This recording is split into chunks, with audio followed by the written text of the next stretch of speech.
Hey, everyone. Christine Trivish. I'm running for State Senate District 32, as you know. And what we're going to talk about today is your application, your official application to obtain your absentee ballot.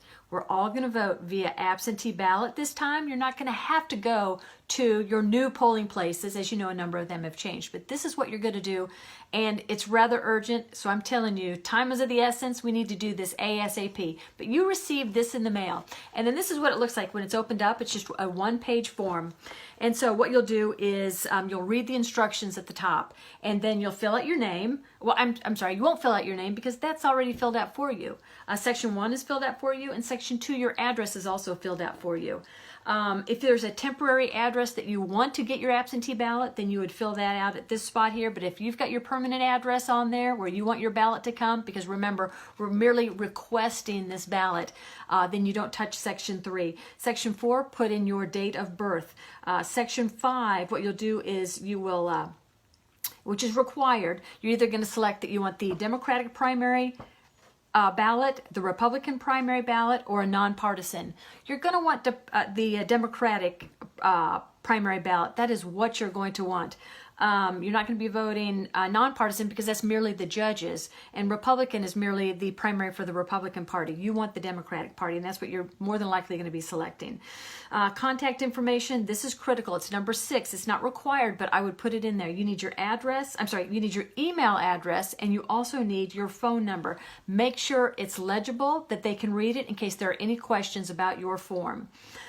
You're also going to, you're required to sign your form and then put today's date, which is, I'm doing mine today. You're also going to, if somebody else is going to fill this out for you for some reason, they need to put their signature and the date that they filled this application out as well.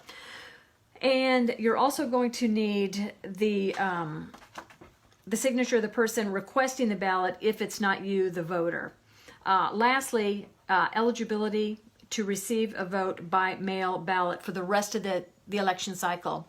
So if you meet one of these qualifications, you're elderly, you're disabled, you can see the qualifications, you're in the military service, overseas or stateside, you'll select that, and so you won't have to fill this out again come the general election. This is merely for the primary.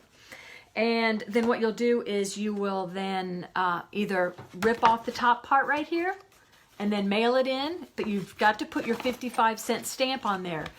You've got to put the 55-cent stamp on there. But you don't have to mail it in. All you need to do is you can scan it and email it, and there's the directions as to who you email it to.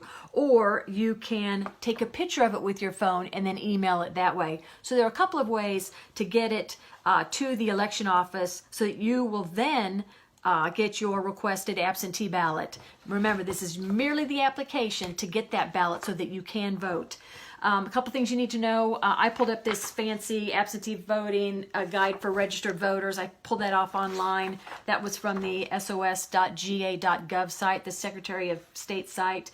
I believe that's it. Let me also say I hope everyone is safe and doing well out there. These are strange times, but we're all working together.